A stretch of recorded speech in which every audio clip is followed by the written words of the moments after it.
The grand ballroom glittered, a galaxy of crystal and champagne, but for her, it was a cold, suffocating vacuum. 9 months pregnant, she felt like a fragile planetoid, pulled into the orbit of a dying star, her husband. He stood before her, his eyes glacial, his hand gripping the delicate silk of her maternity gown. The fabric, a soft whisper of hope she'd clung to, was about to be silenced. With one sharp, deliberate tear, he ripped her dress, exposing her, shaming her. A gasp echoed through the stunned silence, but it was drowned out by her own cry as a sudden, warm gush flooded down her legs. Her water had broken. And as the first contraction seized her, she looked past her husband's monstrous face and named the woman who had destroyed their world. The house was beautiful. It wasn't a home, not really, but it was a breathtaking piece of architecture, a testament to her husband's success. It was all clean lines and vast panes of glass that overlooked a city that sparkled like a sea of scattered diamonds at night. She had once loved the view, found it romantic. Now she just saw a million lonely lights, each one a life she couldn't touch, a world she wasn't a part of. She was a curator of this beautiful museum, ensuring the flowers were always fresh, the marble floors were always gleaming, and the silence was never disturbed. Her days followed a quiet, predictable rhythm. Yoga in the morning, in a sun-drenched room, the instructor's voice a soothing balm over the anxious hum in her mind. Then, meetings with the housekeeper about menus, or the event planner for whichever charity gala was next on the calendar. Lunches with women whose names she sometimes forgot. Their conversations a dizzying carousel of decorators, designers, and divorces. They all lived in gilded cages, their laughter as brittle as the champagne flutes they held. She would smile, nod, and say all the right things. But a part of her was always somewhere else, floating high above the polite chatter, looking down and wondering how she had ended up here. He had found her in a small art gallery, where her own paintings, vibrant and full of raw emotion, had been on display. He had been captivated, he'd said, by her passion, by the way she saw the world. He was older, established, a titan of industry with a magnetic confidence that had swept her off her feet. He had promised her the world, and he had delivered it, piece by gleaming, expensive piece. He'd built a state-of-the-art studio for her in their glass house, a sanctuary where she was supposed to create. But the blank canvases gathered dust. The passion he'd so admired seemed to have dried up, leaving behind a dull ache of emptiness. How could she paint a world of color when she was living in shades of gray? Their love story had been a whirlwind. He was a force of nature, decisive and powerful, and she had been drawn to his strength, a moth to a flame. He made her feel safe, cherished, protected from the harsh realities of the world. In the beginning, his possessiveness had felt like devotion. The way he'd call her a dozen times a day, the way he'd want to know where she was, who she was with. It had all seemed like a symptom of a deep, all-consuming love. He had isolated her so slowly, so masterfully, that she hadn't even noticed it happening. Her old friends had drifted away, intimidated by his wealth and his subtle disapproval. Her family, living in a different state, felt more and more distant with each passing year. He had become her entire world. The pregnancy had been a surprise, a tiny crack of light in the sterile perfection of their lives. For a while, it had changed things. He had been ecstatic, attentive, the man she had first fallen in love with. He would place his hand on her growing belly, a look of awe on his face, and talk about the future, about their son. They had picked out a name, designed a nursery, and for a fleeting, beautiful moment, the glass house had started to feel like a home.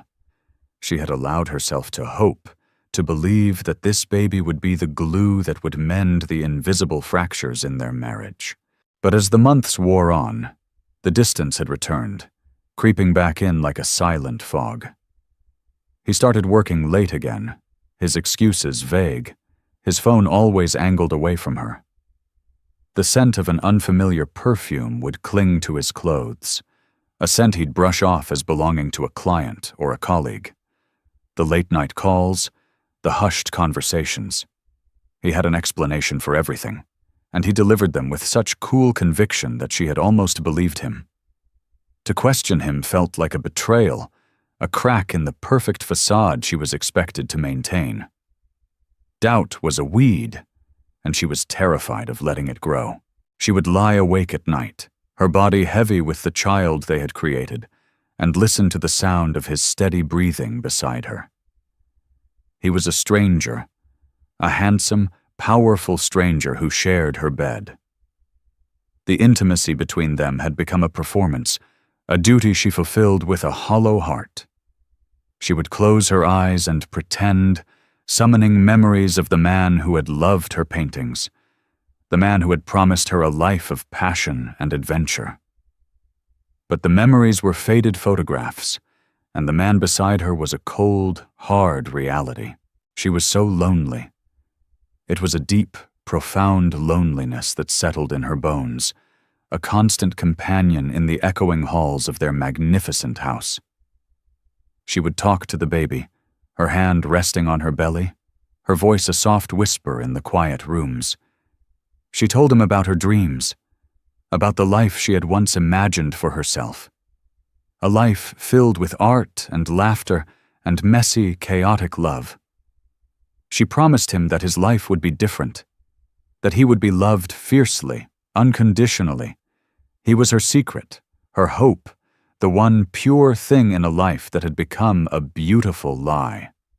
This gala, the annual centerpiece of the city's social calendar, felt like a precipice.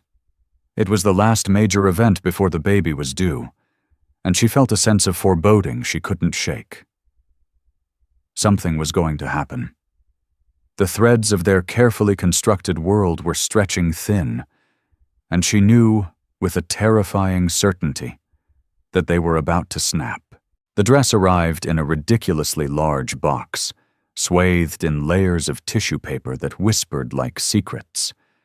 It was a custom creation, a sweep of midnight blue silk designed to both celebrate and accommodate the final heavy stage of her pregnancy.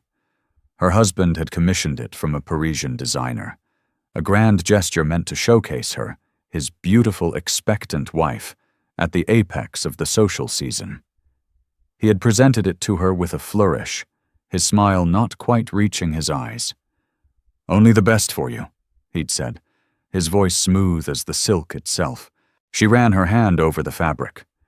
It was cool and impossibly soft, cascading from the empire waist in a way that was meant to be ethereal. It was a masterpiece of design, a perfect blend of elegance and comfort. It was also a lie. The dress was not for her. It was for the world, for the photographers who would line the red carpet, for the society columnists who would write about them in glowing terms. It was a costume for the role she was playing, the adored wife of a powerful man. As she stood before the full-length mirror, the dress pooling at her feet, she felt a wave of nausea that had nothing to do with the pregnancy. The woman staring back at her was a stranger. Her face was pale, her eyes shadowed with a weariness that no amount of makeup could conceal. The dress, for all its beauty, felt like a weight, another layer in the elaborate construction of her life. She thought of the simple cotton dresses she used to wear, splattered with paint, comfortable and real. This silk felt like a shroud. The day of the gala was a flurry of orchestrated activity. The makeup artist arrived, a cheerful woman who chattered about celebrity gossip as she expertly erased the dark circles from under her eyes. The hairstylist, a stern man with an artist's temperament, sculpted her hair into an elegant chignon, each pin a tiny, sharp prick against her scalp. They moved around her with practiced efficiency, transforming her, polishing her, preparing her for display. She sat silently through it all, a doll being dressed for a party. Her husband was in his own wing of the house, going through his own ritual. She could hear the faint murmur of his voice on the phone, a low, clipped tone he used for business. Or was it business?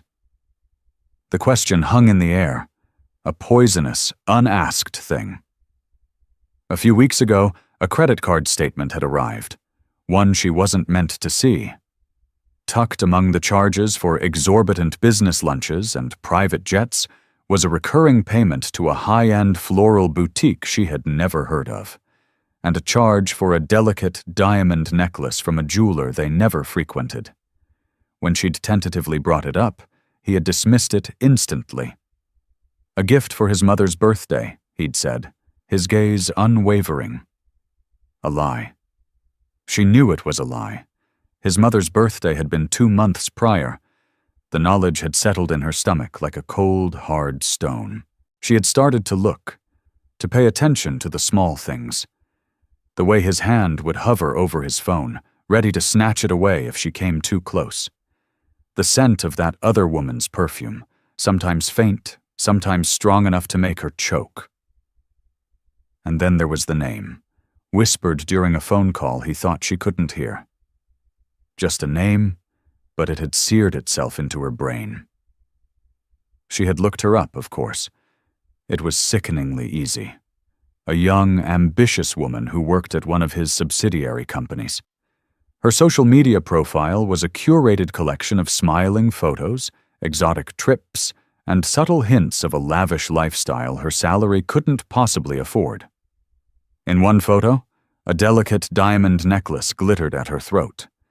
The same one from the jeweler's statement. The pain of it was a physical thing, a constant, dull ache behind her ribs. It was the betrayal, yes, but it was also the humiliation. He was so careless, so arrogant. Did he think she was a fool? Or did he simply not care if she knew? She hadn't confronted him. What would be the point? He would lie, his voice smooth and reasonable, and he would make her feel like she was the one who was crazy, paranoid, ungrateful. He was a master of turning the tables, of making her doubt her own reality. So she had remained silent, the knowledge festering inside her, poisoning everything.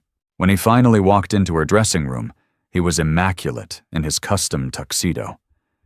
He looked like the man on the cover of a magazine, powerful and handsome. He stopped in the doorway, his eyes sweeping over her. "Perfect," he said. The single word a verdict. He walked over and placed a cold, hard box in her hand. Inside, nestled on a bed of black velvet, were diamond earrings, each one a star of brilliant, cold fire. They were meant to match the dress, to complete the picture. "Thank you," she said, her voice barely a whisper. Her fingers felt numb as she fumbled to put them on. He watched her, his expression unreadable. "Are you ready?" he asked. She looked at her reflection one last time. The woman in the mirror looked beautiful, poised, serene. Her hair was perfect, her makeup flawless, her diamonds glittering. The midnight blue silk of her dress flowed around her, a river of elegance. But her eyes told a different story. They were the eyes of a woman on the edge of a cliff, the wind whipping around her, the ground crumbling beneath her feet. "Yes," she said, forcing a smile. "I'm ready." As they walked down the grand staircase, his hand resting possessively on the small of her back, she felt a sudden fierce kick from the baby. It was a jolt, a reminder of the life inside her, the one thing that was truly hers. In that moment, a strange calm settled over her. The fear was still there, a cold knot in her stomach, but it was joined by something else, a tiny, hard spark of anger. It was the first time in a long time she had felt anything other than sadness and confusion. It was a flicker of the woman she used to be, the woman who painted with bold strokes and wasn't afraid of the truth. The gala wasn't a precipice after all, she realized. It was a stage.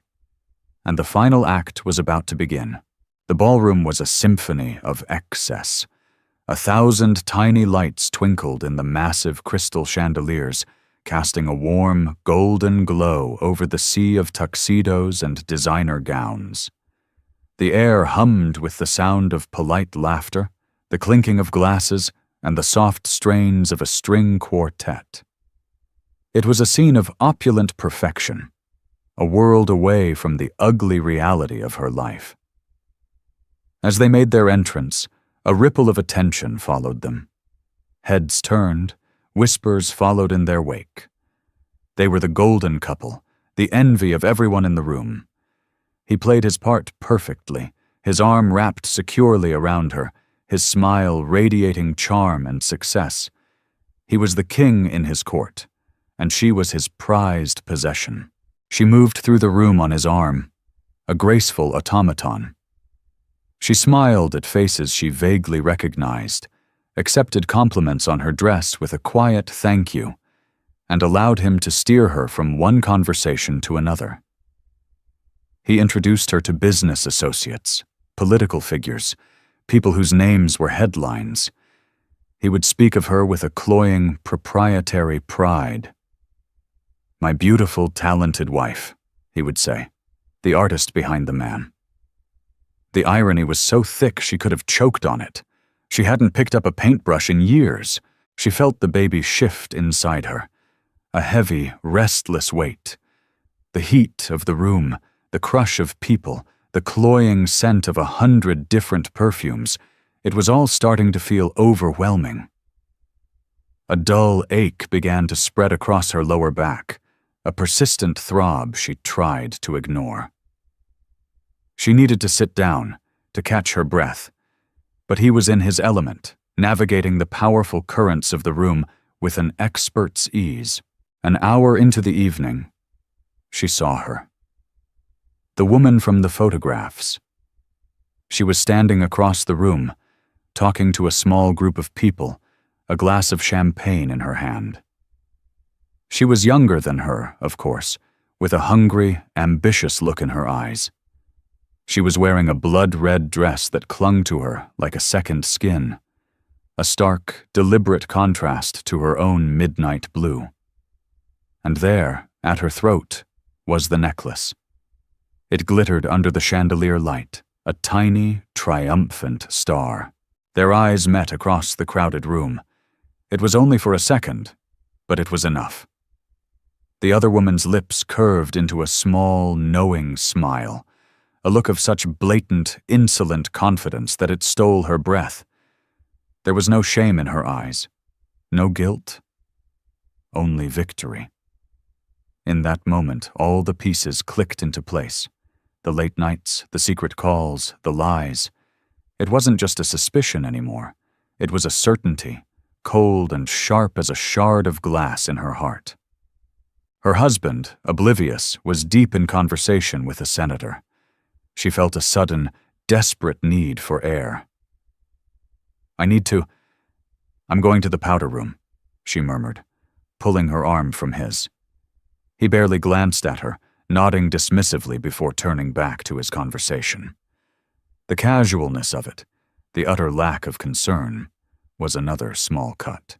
She made her way through the throng, her movements slow and heavy. The backache was getting worse, a tightening band of pressure. She felt dizzy, disoriented. As she neared the grand, arched doorway that led to the restrooms, a hand caught her arm. She turned, her heart lurching to find herself face to face with the other woman. "You must be the wife," the woman said, her voice low and laced with a condescending sweetness. She didn't even try to hide the necklace, her hand straying to it as she spoke. She couldn't find her voice. She could only stare, her mind a chaotic whirl of pain and rage. "He's told me so much about you," the woman continued, her smile widening. "The artist. It's a charming little hobby for you, isn't it? Something to keep you busy while he's out conquering the world." Every word was a carefully aimed dart. She was mocking her, belittling her, enjoying her pain. The sheer audacity of it was breathtaking. "What do you want?" she finally managed to say, her voice trembling. The woman laughed, a short, sharp sound. "Want? Oh, I already have what I want. I just thought it was time we were properly introduced. After all, we have so much in common." She leaned in closer, her voice dropping to a conspiratorial whisper. "He's an amazing man, isn't he? So powerful, so generous." The implication was clear, the insult deliberate. She was flaunting her victory, rubbing her nose in the dirt of her husband's betrayal. A white-hot fury, fierce and protective, surged through her.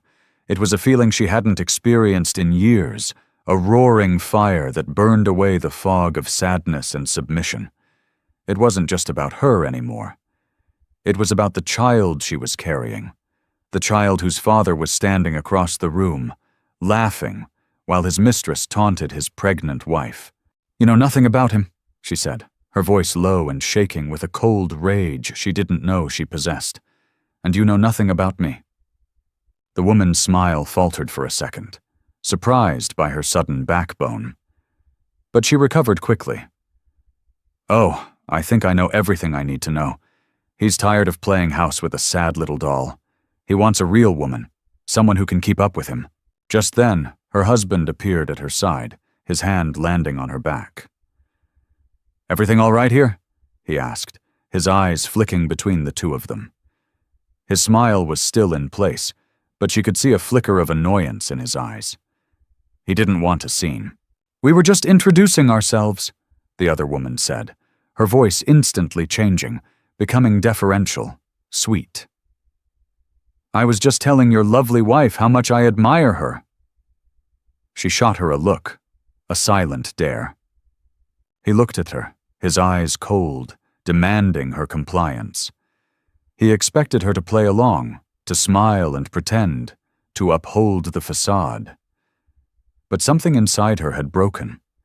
The carefully constructed dam of her silence had cracked.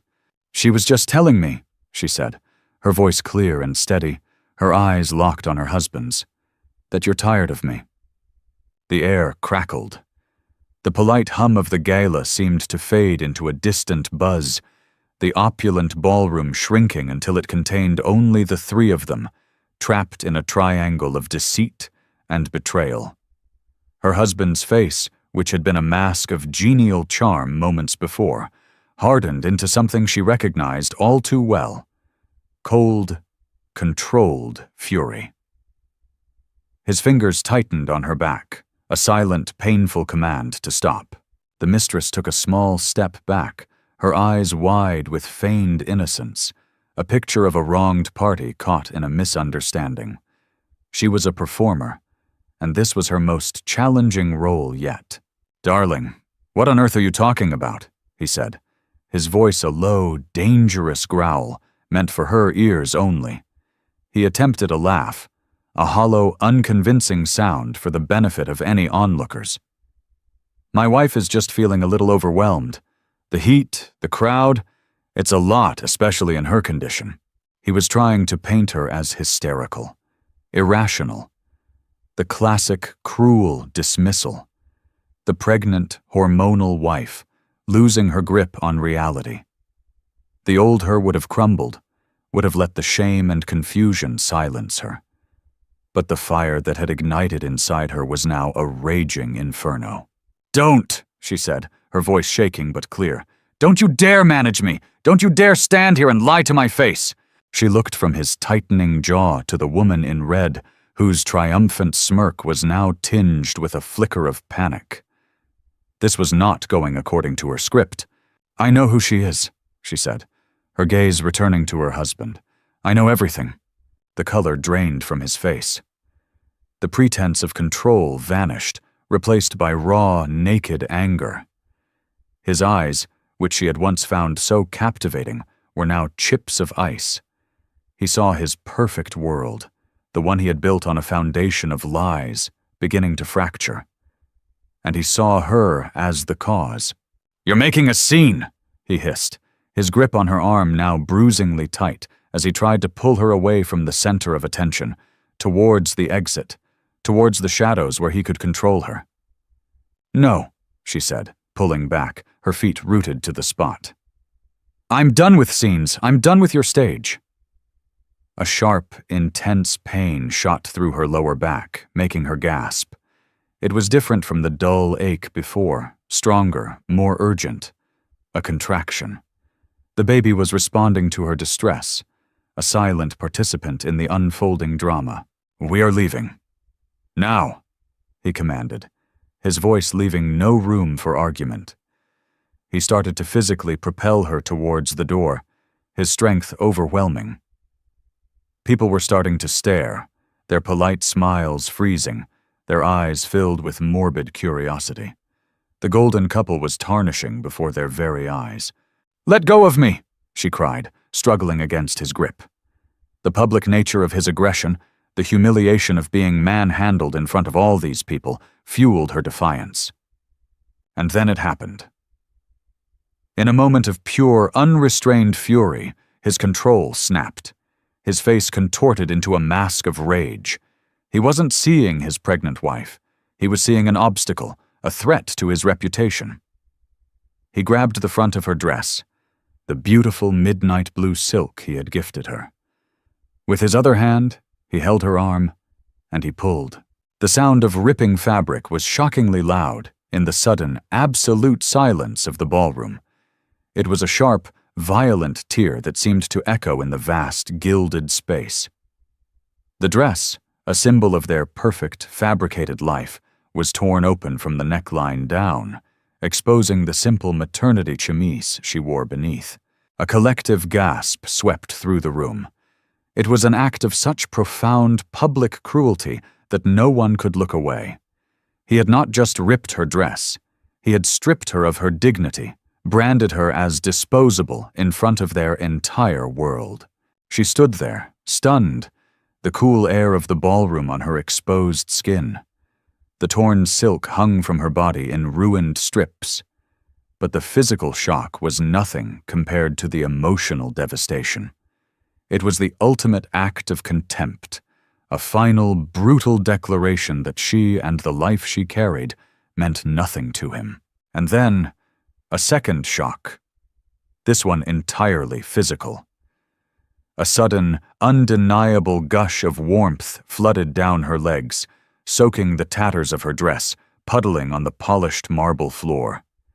The contraction that followed was immense, a vice of pain that gripped her entire body, forcing a raw, guttural cry from her lips. Her water had broken. The world tilted, the glittering lights of the chandeliers blurring into streaks. The faces of the onlookers swam before her eyes, a gallery of shock and pity. Her husband stared at the spreading pool at her feet, his face a mask of disbelief and horror. He had gone too far. He had broken everything. Through the haze of pain, she saw the mistress, her face ashen, her triumphant little fantasy having curdled into a public nightmare. She was already trying to melt back into the crowd, to disappear, to sever herself from the ugly scene. But she wouldn't let her. Summoning a final ounce of strength, she raised a trembling hand, her finger pointing directly at the woman in the blood-red dress. Her voice, when it came out, was not a whisper, but a clear, ringing cry that cut through the stunned silence of the grand ballroom. "Her!" she screamed, the sound raw with agony and betrayal. "The name of his mistress is Veronica!" The chaos that erupted was instantaneous. The pristine, ordered world of the Gala shattered into a million panicked pieces. People surged forward, a wave of horrified curiosity. The sharp, insistent clicks of camera phones began, vultures descending on the kill. Her husband, jolted from his stunned horror, finally reacted. He lunged not towards her but towards the photographers, his face a mask of primal fury. "No pictures!" he roared, his voice cracking with desperation as he tried to shield his crumbling empire from the flashbulbs. But she barely saw him. The world had compressed to the blinding pain that was tearing through her. Two waiters and a woman in a shimmering gold dress, her face a blur of kindness, were suddenly at her side, helping her to a chair that had appeared from nowhere. Someone was on the phone, their voice urgent, shouting for an ambulance. The name Veronica hung in the air, an accusation that had taken on a life of its own, ricocheting through the whispers of the crowd. The journey to the hospital was a surreal nightmare. The wail of the siren was a soundtrack to the throbbing rhythmic agony of her contractions. The kind woman in the gold dress, whose name she never learned, held her hand, her thumb rubbing gentle circles on her skin, murmuring soothing, meaningless words. Her husband was in the front of the ambulance, his back ramrod straight, his voice a low, furious murmur on the phone. He wasn't talking to a doctor. He was talking to his lawyer, to his publicist. He was doing damage control while she was bringing his child into the world. The realization was so cold, so clear, that it cut through the pain for a moment, leaving her with a chilling, hollow clarity. The hospital was a blur of bright lights, sterile smells, and urgent, clipped voices. She was transferred to a gurney, wheeled through corridors, the torn remnants of her beautiful silk dress a grim, trailing banner of her humiliation. Nurses and doctors swarmed around her, their faces professional and detached. They asked questions she couldn't answer, their voices muffled by the roaring in her ears. How far apart were the contractions? Had her water broken? She could only nod or shake her head, trapped in the relentless cycle of pain and release. They put her in a room, a stark, functional space that was the antithesis of the gilded ballroom. They cut away the rest of her dress and put her in a rough hospital gown. An IV was inserted into her hand. A monitor was strapped around her swollen belly, and the rhythmic, powerful whoosh of her baby's heartbeat filled the room. It was the only sound that mattered, a steady, strong anchor in the storm of her body's turmoil. Her husband appeared in the doorway hours later. The contractions were closer now, the pain a living thing. He had changed out of his tuxedo into a nondescript polo shirt and slacks. He looked smaller, diminished, the swaggering confidence of the Gala stripped away, leaving behind a man who looked pale and frayed. He stood there awkwardly, his hands shoved in his pockets, his eyes avoiding hers. "How are you?" he asked, the question so inadequate, so absurd, that she almost laughed. She didn't answer. She just turned her head on the pillow and focused on the monitor, on the steady, reassuring beat of her son's heart. He took a hesitant step into the room. "Look," he began, his voice low, "about what happened at the gala." "Don't!" she interrupted, her voice raspy. "Don't say anything, not now." She didn't have the strength for his excuses, for his carefully crafted apologies that would inevitably twist the blame back onto her. She needed every ounce of her energy for what was coming. Another contraction seized her, and she gasped, her body arching off the bed. A nurse bustled in, her expression all business. "Okay, we're getting close now," she said, her voice calm and competent. The hours that followed were a primal blur of pain, sweat, and exhaustion. The world narrowed to the confines of that room, to the instructions of the doctor and the nurses, to the relentless, powerful waves that were bringing her son into the world. Her husband was a ghost in the corner of the room, a silent, useless observer. At one point he tried to take her hand, but she pulled it away, her rejection swift and absolute. He was a stranger to her, a man she had once loved, but whose face she could barely stand to look at. The intimacy of this moment, the raw, beautiful, terrifying process of birth, was something he had forfeited the right to be a part of. He had chosen his side in the ballroom, and it wasn't hers. And then, after an eternity of effort, it was over. A final, monumental push, and then a sudden, shocking release. A cry, thin and startlingly loud, pierced the air. "It's a boy," the doctor announced, his voice warm with triumph. They laid him on her chest, a tiny, squirming, red-faced creature, impossibly small and yet so solid. He was perfect. He was real. She looked at his screwed-up little face, his dark tuft of hair, and a love so fierce, so overwhelming, washed over her, cleansing the pain, the betrayal, the humiliation. Nothing else mattered. The glittering galas, the glass house, the man in the corner, it was all dust. This tiny, breathing soul in her arms was her world now. She looked up, and her eyes met her husband's. He was staring at the baby, his expression a complicated mess of awe, guilt, and something she couldn't quite decipher. For a fleeting second, she saw a flicker of the man he used to be, the man who had been so excited about becoming a father.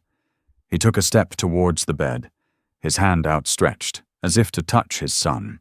"What's his name?" he asked, his voice thick with emotion.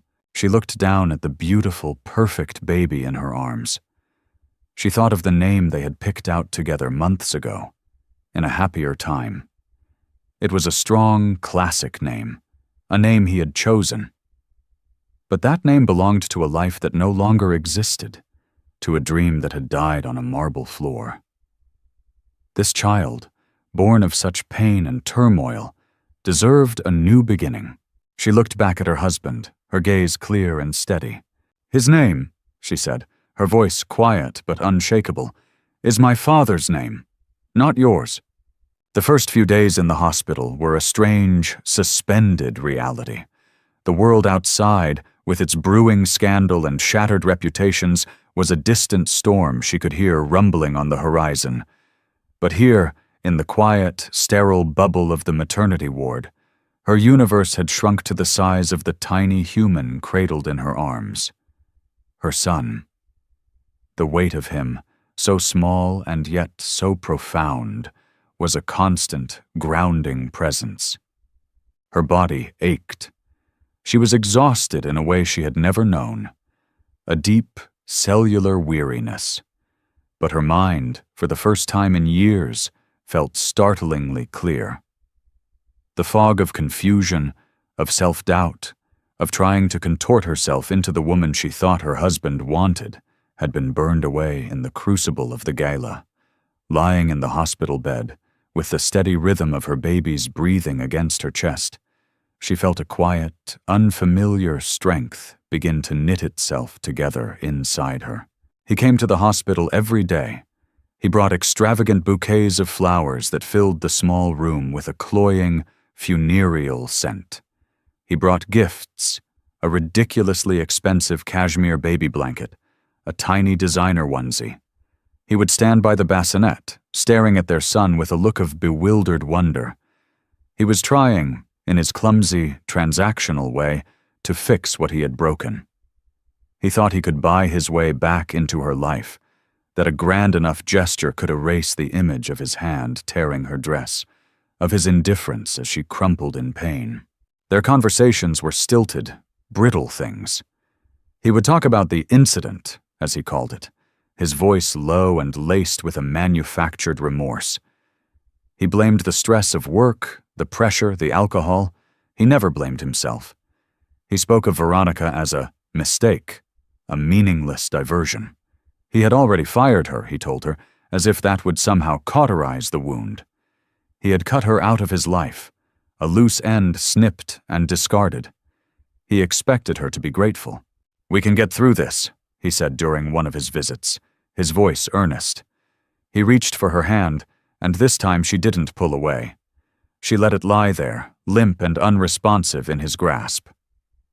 "We have a son. We can be a family. We'll go away, take a long vacation, just the three of us. We can put this all behind us." She looked at him, really looked at him. She saw the desperation in his eyes, the panic. It wasn't love she saw there, or even true remorse. It was fear. He was afraid of losing control, of his perfect world collapsing.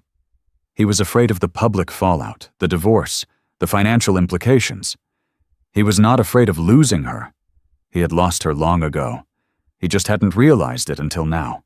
"I need you to leave," she said, her voice flat, devoid of the anger or hysteria he was expecting. He looked taken aback. "What, I just got here?" "No," she said, gently removing her hand from his. "I mean, I need you to go home, pack a bag, and leave the house." The color drained from his face. "Don't be ridiculous. That's our home." "It's my home now," she said, the words tasting strange and powerful on her tongue. "It's my son's home. There is no our anymore. You destroyed that on the ballroom floor." His fear curdled back into anger. "You can't be serious. After everything I've given you? You're going to throw it all away over one mistake? One mistake?" She let out a short, bitter laugh. "This wasn't one mistake. This was 1,000 small betrayals, 1,000 lies. Tearing my dress wasn't the mistake. It was just the first time you were honest."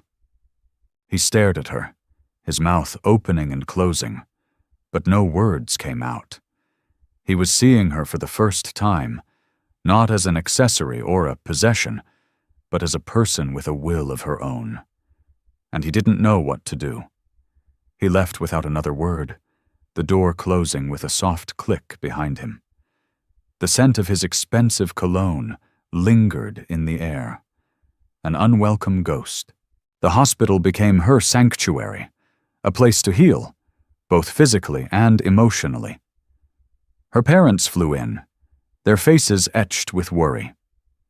Her mother sat by her bed for hours, holding her hand, not asking too many questions, just being there. Her father, a quiet, gentle man, would simply hold his grandson, his eyes shining with unshed tears. Their unconditional love was a balm on her raw, wounded heart. They didn't judge her. They didn't tell her what to do. They just loved her and reminded her of a time when she had been loved for who she was, not for the role she played.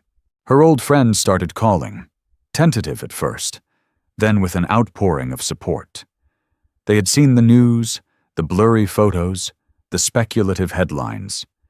They had been kept at a distance by her husband for years, but now they broke through the walls he had built, their voices a welcome chorus of solidarity. She realized how much she had missed them, how lonely she had been.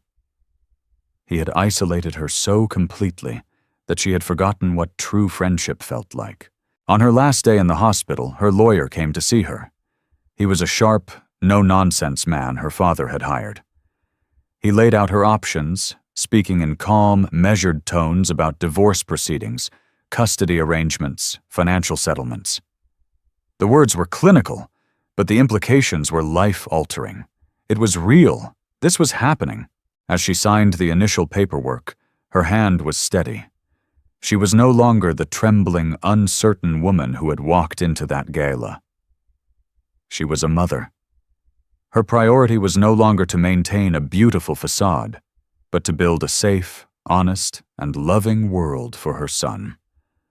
A world where he would never have to witness the kind of casual cruelty she had endured. When she was discharged, she didn't go back to the glass house on the hill. Not yet. She went with her parents to the hotel where they were staying. That night, she lay in the simple, anonymous hotel bed, her son sleeping peacefully in a bassinet beside her. The city lights twinkled outside the window, the same lights she had once looked at with such a sense of detachment. But now, they looked different. They didn't look like 1,000,000 lonely souls anymore. They looked like 1,000,000 possibilities. For the first time in a very long time, she felt a flicker of something she had thought was lost forever. Hope. She was terrified, yes, but she was also free. A month after her son was born, she returned to the house. It was a strange homecoming. The silence that had once felt oppressive now felt like peace. The vast, empty rooms that had once echoed with her loneliness now felt like a blank canvas, waiting for a new life to be painted upon it. Her husband was gone. his belongings cleared out by an assistant in a swift, impersonal transaction. All that remained of him was a faint indentation on his side of the bed and the lingering scent of his cologne in the closet. A scent she quickly banished with open windows and fresh air. Her parents stayed for another week, helping her settle in, their presence a warm, comforting blanket. They cooed over their grandson, filled the cavernous kitchen with the smells of home cooking, and treated her not as a fragile, broken thing, but as the strong, capable woman they had raised. When they finally left, the silence that descended was not lonely, but contemplative. It was hers. Life found a new rhythm, one dictated by feeding schedules and diaper changes, of sleepless nights and gummy early morning smiles. It was exhausting, relentless work, but it was real. It was meaningful. Her son was her anchor, her purpose. Every decision she made for him. The divorce was proceeding, a messy, ugly battle waged through lawyers. Her husband fought her on every point, his pride wounded, his anger a palpable force even from a distance. The media frenzy had died down, replaced by other scandals, but their story had become a cautionary tale whispered at cocktail parties. She ignored it all. Her world was the four walls of her home, the curve of her son's cheek, the warmth of his body against hers. One afternoon, while the baby was napping, she found herself drawn to the one room she had avoided since her return, the art studio. It was just as she had left it, pristine and unused, the canvases white and accusing. The air was thick with the dust of forgotten dreams. She ran her hand over a taut, blank canvas, the rough texture a familiar ghost under her fingertips. She thought of the woman her husband had accused her of being, the sad little doll with a charming hobby. The words had been meant to wound, to diminish her. And they had. But now they felt like a challenge. For years, she had allowed his view of her to become her own. She had believed his subtle narrative that her art was trivial, a distraction from her real job, which was to be his wife. She had let the well of her creativity run dry, believing she had nothing left to say. But she had a story to tell now, a story of pain, of betrayal, of resilience, a story of a love so fierce it could withstand anything. She picked up a piece of charcoal, its dusty blackness a comfort in her hand. Without thinking, without planning, she began to sketch. The first lines were hesitant, shaky, but soon they found their rhythm. She wasn't drawing an object or a landscape. She was drawing a feeling, the jagged, tearing line of ripped silk, the explosive, radiating lines of a silent scream, the soft, protective curve of a mother's arms around a child. She worked for hours, losing all track of time, the charcoal a dark stain on her fingers, her clothes, her face. When she finally stepped back, the canvas was no longer blank. It was raw, chaotic, and fiercely alive. It was ugly and beautiful all at once. It was the truth. And it was the most honest thing she had created in years. A few weeks later, Veronica called her. The name on the caller ID made her stomach clench, but she answered, her voice calm. The other woman's voice was thin, stripped of its former confidence. She had lost her job, she said. Her reputation was in tatters. The life she had been promised had evaporated overnight. She had called, she said, to apologize. It was a weak, self-pitying apology, the kind offered by someone who was sorry they got caught, not for what they had done. "I don't forgive you," she said, her voice quiet but firm. "Forgiveness is something you'll have to find for yourself. But I'm not going to carry my anger for you anymore. It's too heavy, and I need my hands free for my son." She hung up the phone, a small, clean click that severed the final thread. The day the divorce was finalized, she felt not triumph, but a quiet, solemn release. It was the closing of a chapter, a long, painful chapter of her life. That evening, she took her son out onto the terrace. The city glittered below them, the same sea of diamonds. But she saw it differently now. She saw the intricate web of connections, of stories, of beginnings and endings. Her husband had tried to rip her world apart, to expose and shame her, and for a moment he had succeeded. But he had underestimated her. He hadn't realized that by tearing away the beautiful, suffocating silk, he had allowed her to breathe. He had set her free. The life he had given her was a gilded cage. The life she was building now, on her own terms, was an unwritten masterpiece, and she was finally ready to paint it. She held her son close, his small head nestled in the crook of her neck, and looked out at the vast, sparkling expanse. She was no longer a sad little doll in a glass house. She was an artist. She was a survivor. She was a mother. And for the first time, looking at the city lights, she didn't feel lonely at all. She felt like she was home. This story navigates a web of betrayal, cruelty, and the discovery of inner strength. What would you have done in her place? Would you have sought revenge, tried to forgive, or walked away to build a new life, just as she did? Share your thoughts in the comments below.